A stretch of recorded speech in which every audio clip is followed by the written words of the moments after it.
Je pense que là, c'est bon. Babac,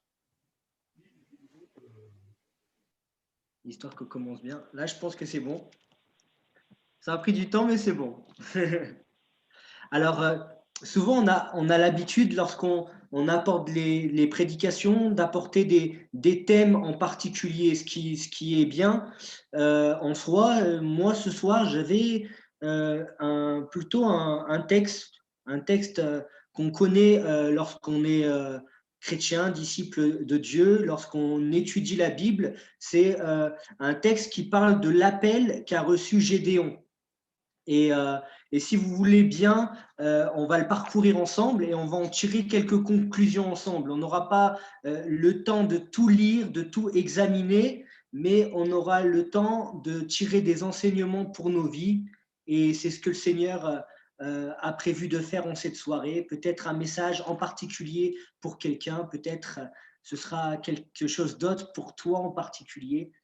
Le Seigneur va nous parler. Donc c'est dans Juge au chapitre 6 et du verset 1 à 16, l'appel de Gédéon. Donc je vous lis. Les enfants d'Israël firent ce qui déplaît à l'Éternel, et l'Éternel les livra entre les mains de Madian pendant 7 ans. On va au verset 6.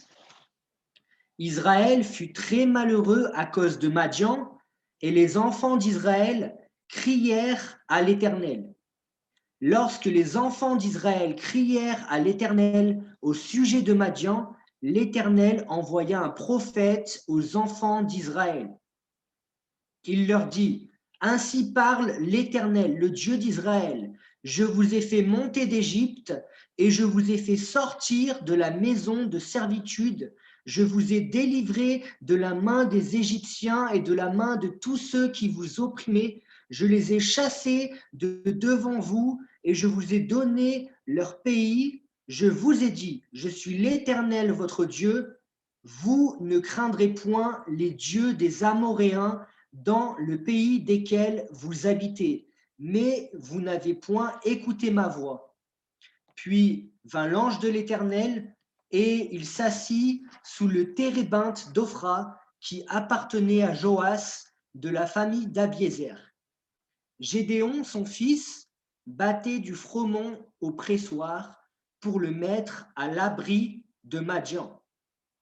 L'ange de l'Éternel lui apparut et lui dit, l'Éternel est avec toi, vaillant héros.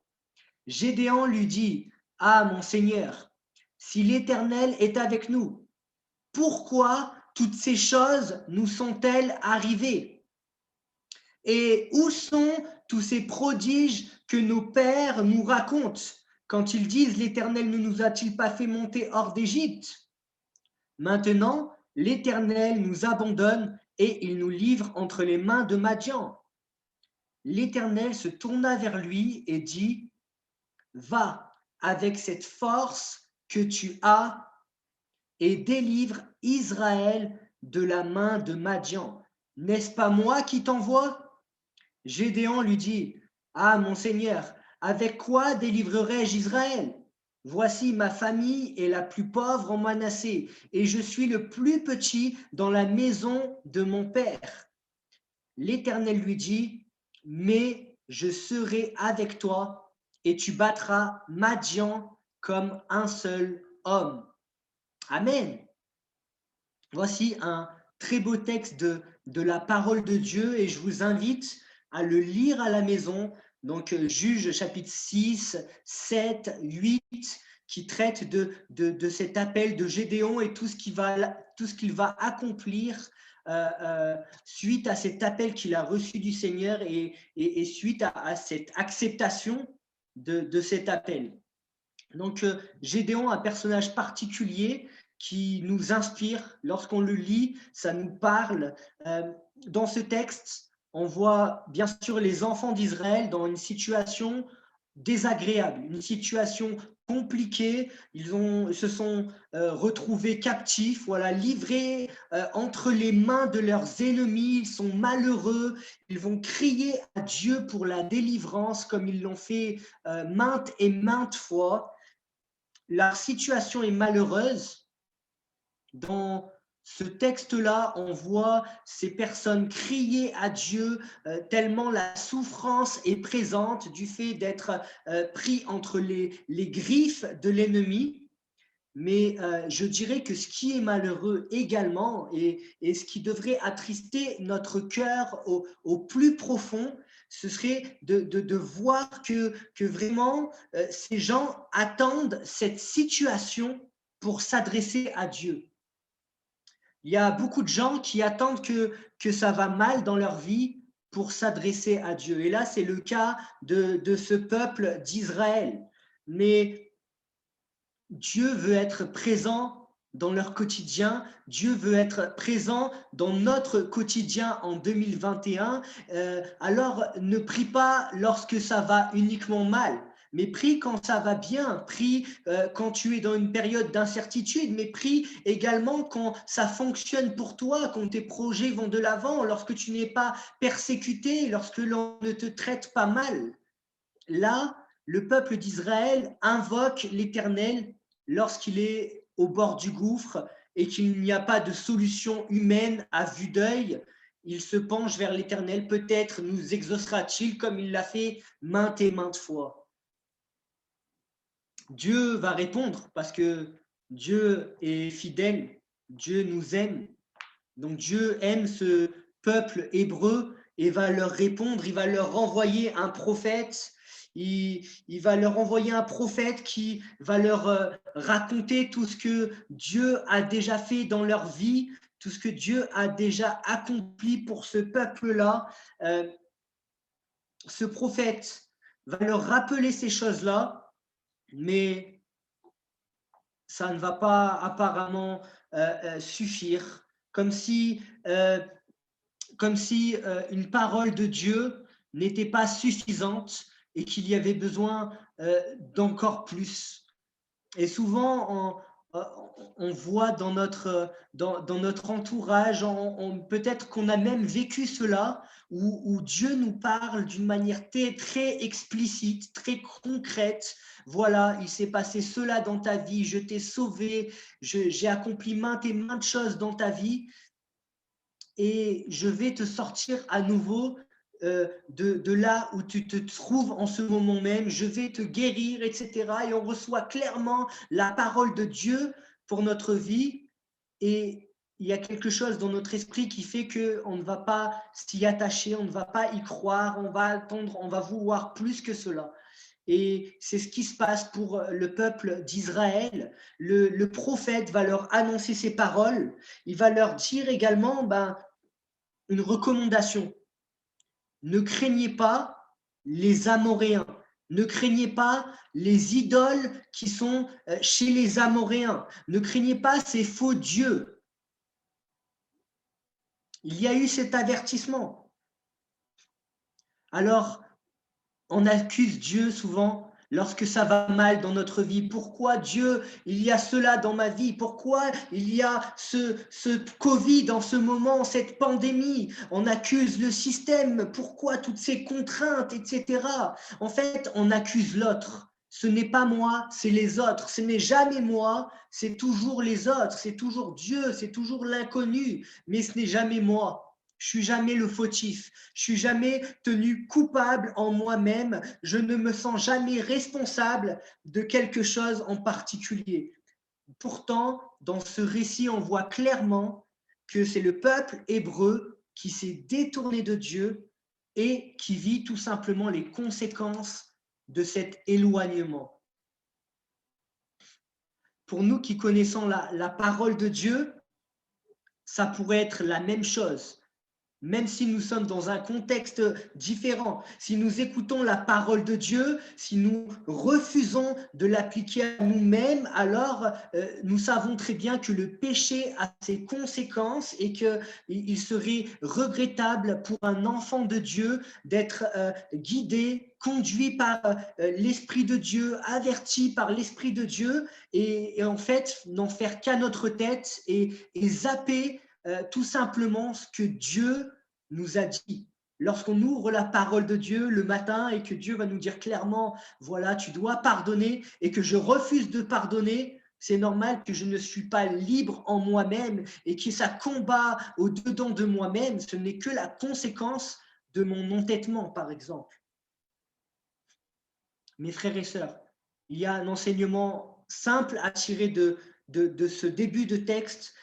Écoutons les paroles de notre Seigneur. C'est lui qui, comme les Hébreux, nous a sortis de l'esclavage du péché. Alors, n'y retournons pas. Pourquoi y retourner? Pourquoi se faire du mal alors que le Seigneur nous a sortis de la boue du péché? Ici, Dieu va leur susciter un prophète, puis Dieu va susciter aux enfants d'Israël un libérateur en la personne de Gédéon. Nous avons un libérateur, le libérateur ultime, le sauveur ultime. Il s'appelle Jésus. Il nous a sauvés de la boue du péché. Il nous a offert une place auprès du Père. Il nous a pardonné. Il a tellement accompli sur cette croix. Tout accompli. Tout est accompli. Notre sauveur, il est grand. Il s'appelle Jésus.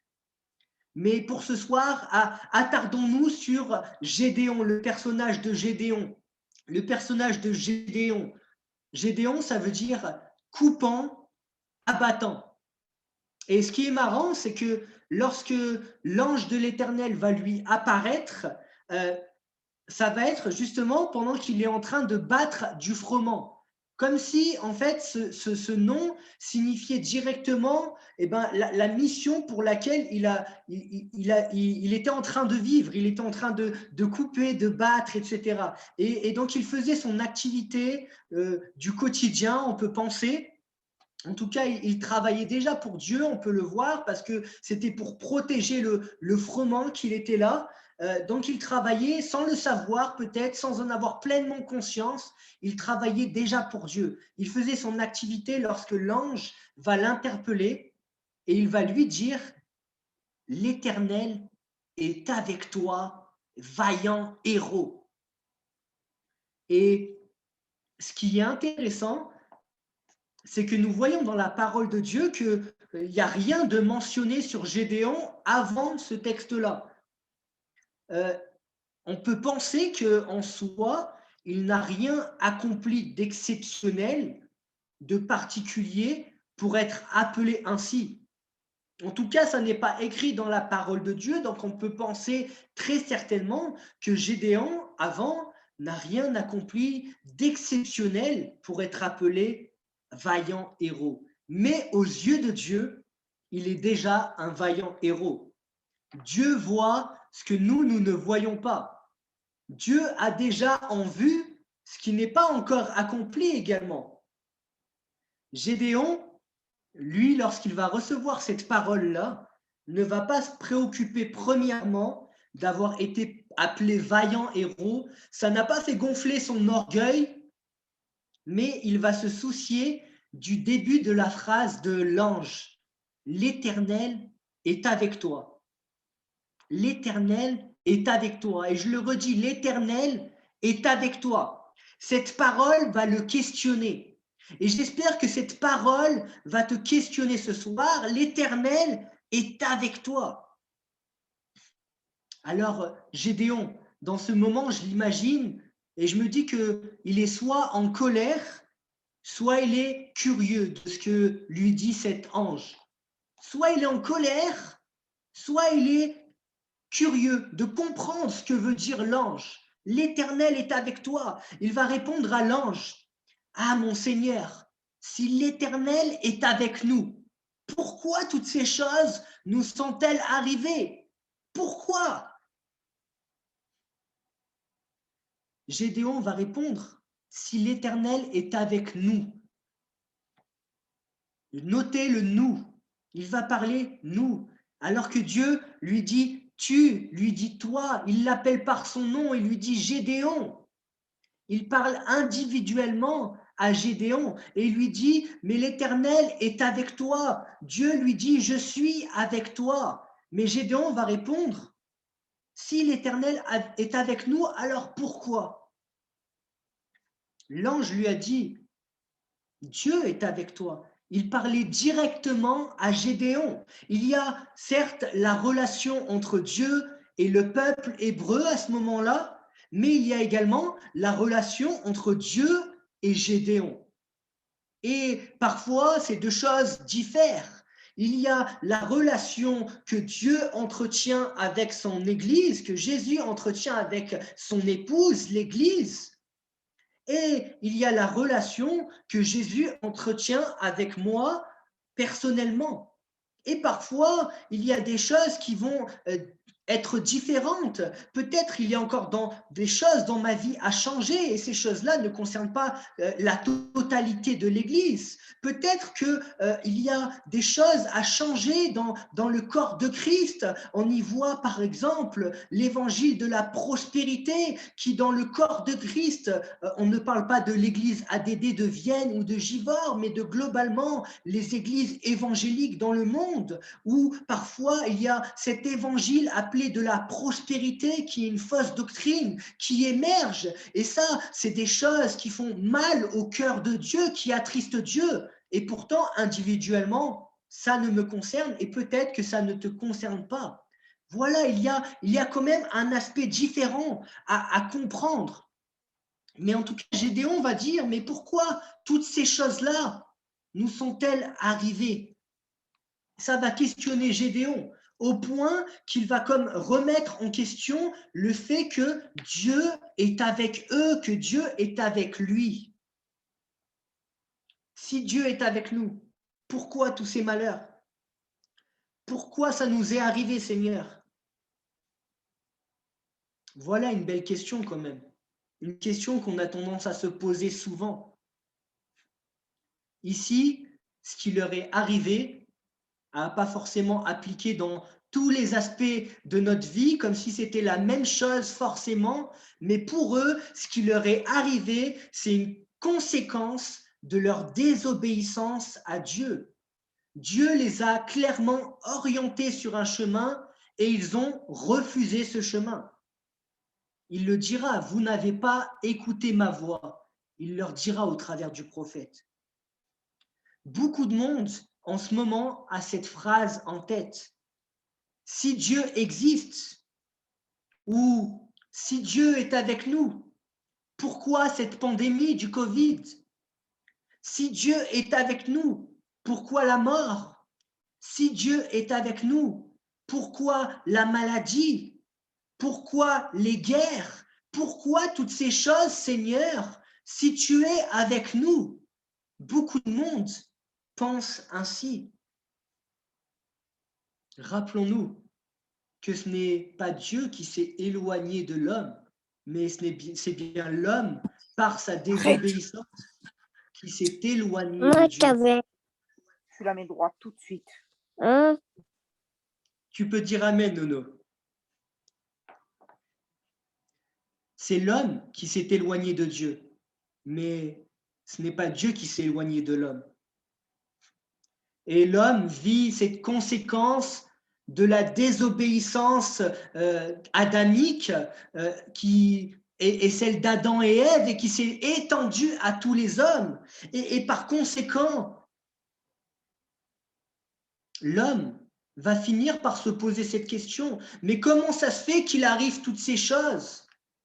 C'est la désobéissance, c'est le péché qui est entré dans le monde, c'est le diable qui désormais actuellement est appelé le prince de ce monde, c'est celui entre guillemets qui tient les manettes en apparence et qui contrôle tant de choses dans notre société. Un jour, une femme chrétienne, disciple de Jésus, sera interviewée sur les plateaux télé. Et ils demanderont à cette femme, mais pourquoi justement la guerre, toutes ces choses-là qui sont si nocives? Et cette femme aura une parole pleine de sagesse, fille d'un pasteur. Elle dira, mais vous avez rejeté Dieu de vos institutions, vous avez rejeté Dieu de vos écoles, vous avez rejeté Dieu dans vos foyers. Comment voulez-vous que ça tourne? Comment voulez-vous que ça fonctionne? Le diable est actuellement le prince de ce monde. Et comment tenir Dieu coupable de certaines choses alors que nous nous éloignons de lui, alors que nous ne considérons pas Dieu? Ce serait une grave erreur de penser ainsi. Il est tout à fait indispensable, nécessaire de se tourner vers Dieu, de se tourner vers Christ. Alors là, nous aurons le libérateur ultime. Comme Gédéon a été libérateur pour ce peuple hébreu, nous avons un libérateur, un sauveur, et il s'appelle Jésus-Christ. Et nous en avons tous besoin. Personne n'est exempt. Gédéon dira une autre phrase. Où sont les prodiges? Où sont les prodiges que nos pères nous racontent à notre sujet? On a souvent cette question qui revient, soit en nous-mêmes, soit dans notre entourage. Pourquoi toutes ces choses-là de néfastes m'arrivent? Je devrais être béni, comme si être béni, c'était avoir que de la facilité dans ma vie. Mais tu peux avoir une belle maison, tu peux avoir un bon travail et être très bien payé et ne pas être béni parce que tu ne connais pas Dieu. Et quelqu'un pourrait ne pas avoir beaucoup d'argent, vivre dans le contentement de peu de choses, mais avoir une relation de proximité avec son Père. Et là, il serait béni. Ne nous trompons pas sur le terme d'être béni. Là, ça parle de prodiges. Où sont les prodiges? Ça aussi, c'est intéressant parce que on entend souvent ces choses-là dans le milieu chrétien, dans les églises. Ma question, c'est pourquoi désire-t-on être proche de Dieu? Pour ce qu'il est ou pour ce qu'il donne? Pourquoi désire-t-on être proche de Dieu? Parce que Seigneur, ouais, tu me bénis, tu me donnes de l'argent, une belle maison, parce que tu me guéris, parce que tu fais ceci, cela et que ça m'arrange dans ma vie. En fait, Dieu devient mon serviteur. Ça ne devrait pas plutôt être l'inverse? Moi qui sers Dieu, le Créateur, le Maître de toutes choses. Est-ce que je ne devrais pas être plutôt proche de Dieu pour ce qu'il est, pour l'amour qu'il a envers moi et cet amour que je lui porte, tant je lui suis reconnaissant de ce qu'il accomplit dans ma vie? Beaucoup veulent le miracle de Dieu et pourtant peu de personnes veulent de Dieu. Quelle tristesse! Beaucoup veulent le miracle, beaucoup veulent les prodiges, beaucoup veulent le surnaturel, waouh, les étoiles, tout ça, tout ce qui est fou, quelque chose de fou, incroyable. Mais personne veut de ce Dieu de proximité. Pourtant, il est bien plus avantageux d'avoir le Maître à nos côtés. Et souvent, il parle dans le silence, il parle dans la simplicité, pas forcément avec ce qui frappe les yeux. Ici, pour le peuple hébreu et pour Gédéon, il y a un oubli certain du passé. Ils oublient comment le peuple hébreu a été esclave en Égypte, comment il y a eu cette libération de l'esclavage, comment il y a eu cette provision divine dans le désert, l'abondance de Canaan, le pays où coule le lait et le miel. Le peuple hébreu était un auditeur oublieux. Et dans nos églises même, certains se posent cette question, où sont les prodiges? Où sont les miracles? Et nous avons bien vite fait de devenir des auditeurs oublieux, de ne pas se rappeler de ce que Jésus a accompli dans sa parole, mais également autour de nous et même dans nos vies. Pour ce qui est des prodiges et des miracles, on va en parler un peu plus tard encore. En tout cas, ce texte de Gédéon est fort intéressant. Il est bon de le méditer ensuite à la maison, prendre ce temps de le balayer dans le détail. Et lorsque je lis Gédéon, j'ai l'impression qu'il se trouve un peu dans l'incompréhension, pardon, lorsqu'il parle avec l'ange. Déjà, il y a un ange qui lui parle, et c'est pas ça qui lui fait peur ou voilà, il est dans l'incompréhension, j'ai l'impression, comme s'il s'était fait à l'idée que voilà, le peuple hébreu était allé trop loin dans ce qu'il avait fait, dans le péché, et que Dieu, par conséquent, les avait abandonnés. J'ai l'impression qu'il se dit, mais en fait, c'est mort, c'est fichu, et le Dieu que je connais ne va pas revenir vers nous parce qu'on est allé trop loin, on n'a pas écouté sa parole, et c'est bon, c'est fini. J'ai l'impression que c'est comme s'il tirait ce constat un peu dans la fatalité. Et des personnes pourraient se sentir concernées, même ce soir sur Zoom ou si vous regardez cette vidéo ensuite en replay sur YouTube, beaucoup de personnes pourraient se sentir concernées. J'ai trop péché, je suis allé trop loin, je connais la parole de Dieu et pourtant il m'arrive encore de faire ceci ou de faire cela. Dieu m'avait clairement averti et pourtant je ne l'ai pas écouté. Voyez comment on peut se sentir concerné en lisant ce texte-là.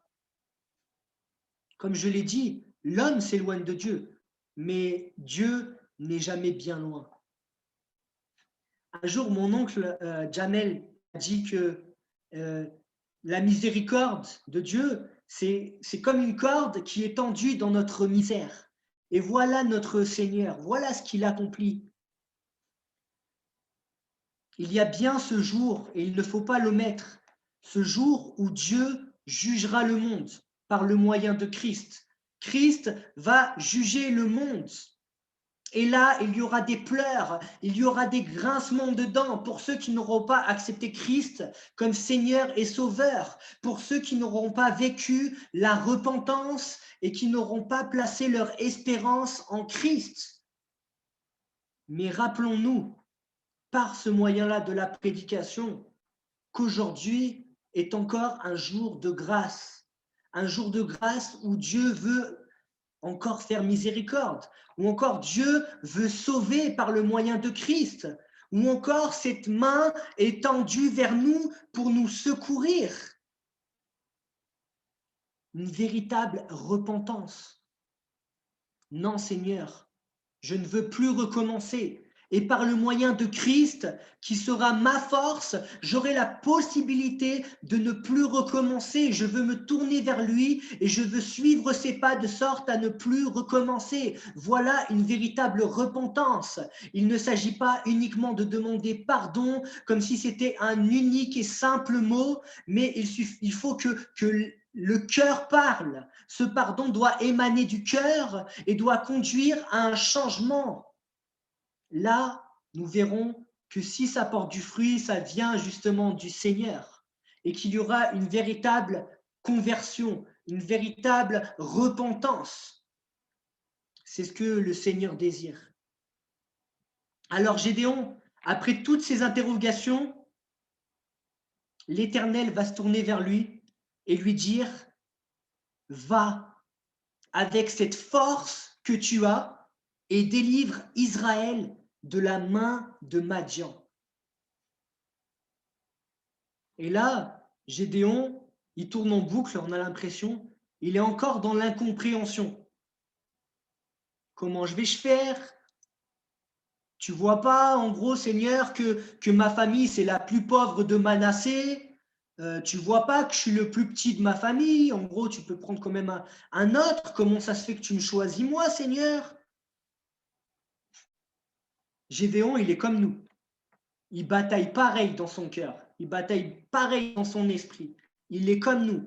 Il va tout le temps être dans ce questionnement. Même plus tard, là, dans le chapitre 7, vous lirez à la maison, il va même mettre au défi le Seigneur. Voilà, Seigneur, si tu es vraiment avec moi, fais cela et cela. Et le plus surprenant, c'est qu'à chaque fois, le Seigneur va répondre à ces interrogations et il va le faire aller de l'avant pour que justement il puisse être un instrument pour le Seigneur. On lutte souvent nous-mêmes avec le Seigneur, mais le Seigneur, il est là et il nous aide. On parlait tout à l'heure des prodiges, des miracles, etc. Où sont-ils, ces prodiges, ces miracles? Seigneur, à l'église de Vienne, à l'église de Givors, il y a plus de personnes qui sont guéries miraculeusement. On pourrait penser comme ça certaines fois. Certaines personnes pensent comme ça dans nos églises à l'heure actuelle. Peut-être que c'est ton cas. On attend souvent l'intervention de Dieu par quelque chose de surnaturel, d'incroyable, où on attend l'intervention par un prédicateur international qui va venir et qui va guérir toutes les personnes de l'Église qui sont malades. On attend ces choses-là, que ça vient de quelqu'un d'autre, que ça vient de quelque chose qui sort de l'ordinaire, etc. Que ça passe par direct comme ça, d'un coup de, entre guillemets, baguette magique. On attend ces choses-là souvent.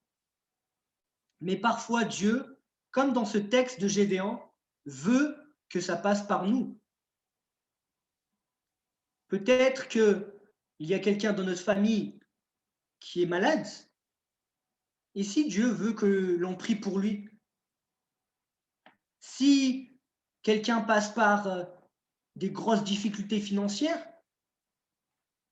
pourquoi Dieu ne nous mettrait pas à cœur d'aller subvenir à ses besoins parce que voilà, on a touché une prime exceptionnelle à un moment donné, mais en fait, c'est Dieu qui a voulu que je touche cette prime pour aller aider cette personne. Et souvent, on va chercher le surnaturel, etc., comme excuse. On va accuser les autres, mais comment ça se fait que dans mon église, il n'y a pas des miracles? Comment ça se fait que cette église n'évangélise pas, etc. Et moi-même, je ne vais pas évangéliser. Moi-même, je ne vais pas prier pour les autres. Moi-même, je ne vais pas faire les choses, alors que le Seigneur, peut-être, est en train de me dire, mais je veux que ça passe par toi. Le réveil, il s'est passé comment? Au bout d'un moment, il y a quand même des frères, des sœurs qui se sont levés, qui ont prié. Il y a eu des choses qui se sont passées, il y a eu quelque chose. Mais c'est bien parce que les personnes se sont levées avec la force que tu as, avec cette force que tu as. Le Seigneur attend cela de nous. Jésus a envoyé les disciples pour annoncer le royaume et confirmer la parole par des prodiges, des miracles. Vous imposerez les mains aux malades et les malades seront guéris. Dans l'église évangélique de Pentecôte que nous sommes, il n'y a pas de cessationnistes, il n'y a pas de personnes qui croient que les miracles sont révolus, mais il y a des personnes remplies du Saint-Esprit que Dieu utilise. Et il faut que ça passe par quelqu'un. Dieu il veut nous utiliser, on est faible. Oui, on n'est pas capable, on n'a pas de moyens par nous-mêmes, on n'a pas de force en nous-mêmes. Mais Jésus est notre force et par le Saint-Esprit, Dieu veut nous utiliser. Gédéon demande où sont les prodiges. Dieu répond, je vais les opérer par toi. Va avec cette force que tu as. Mais Seigneur, j'ai pas de force. Ça bataille au-dedans de nous-mêmes, ça bataille au-dedans de Gédéon. Le verset 16, le dernier verset qu'on a lu, disait, l'Éternel lui dit, mais je serai avec toi. Alors quand ça bataille au-dedans de nous-mêmes, mais je serai avec toi et tu battras Madian comme un seul homme. Ce n'est pas à l'homme d'accomplir le miraculeux. Dieu n'attend pas que nous devenions Dieu à sa place. Il veut qu'on le laisse agir dans notre vie. Il veut cette relation de proximité avec lui et que nous soyons ces vases d'argile, ces vases d'honneur, ces vases utiles pour leur maître, combien même nous ne sentons pas capables avec lui, comme on a pu le chanter tant et tant de fois dans nos églises, nous ferons des exploits. Nous devons nous laisser utiliser par le Maître. Dieu, au travers de Gédéon, va faire éclater sa gloire et c'est pareil avec nous-mêmes. Il va faire éclater sa gloire, le Seigneur. Pour finir, ça nous dit avec cette force que tu as. Sous-entendu, Gédéon avait déjà reçu quelque chose de Dieu, sauf qu'il n'en a pas conscience. Comme on a dit, il battait le froment là dans le pressoir Il était déjà en train de travailler pour Dieu et peut-être qu'il n'en avait pas pleinement conscience. Et Dieu va se servir de cet homme et on le lit dans le chapitre 6, 7, 8. On ne le voit pas vraiment combattre directement, mais on le voit comme un fin stratège. Il va accomplir les choses par la grâce de Dieu. Le Seigneur peut-être a déposé des choses en nous-mêmes, des dons, des capacités, des sensibilités peut-être particulières, des choses comme ça. Et peut-être que le Seigneur nous dit, mais avec cette force que tu as, avec ce que tu as déjà reçu, peut-être un amour que tu as pour les autres, mais tu as l'impression que les autres, ils n'aiment pas autant les gens que toi. Mais parce que c'est ce Seigneur qui t'a donné cette force que tu as pour aller au contact de ton prochain et faire du bien à ton prochain et évangéliser à ton prochain. Tu as le contact facile, mais avec la force que tu as, tu parleras pour moi. Voilà, que le Seigneur nous bénisse au travers de cette simple méditation de l'appel de Gédéon. Et je pense que le Seigneur veut faire de nous des personnes, des Gédéons, mais même plus que des Gédéons, des enfants, des disciples de Jésus. Que son nom soit béni. Amen.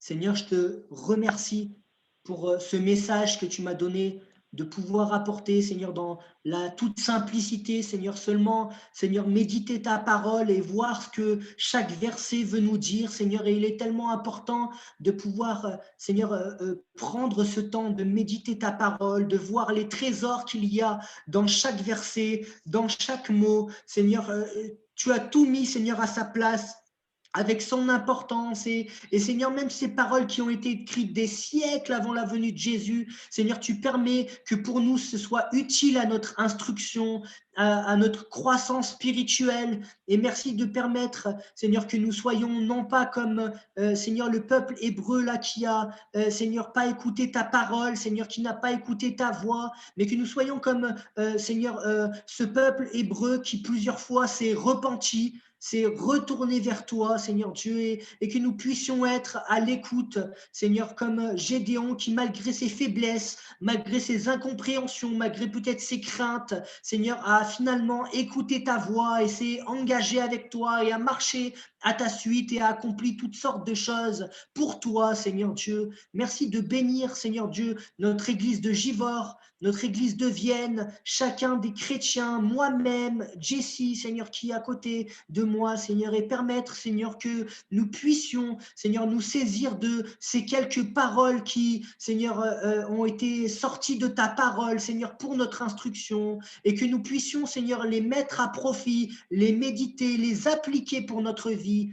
Que ton nom soit béni, Père éternel. Amen.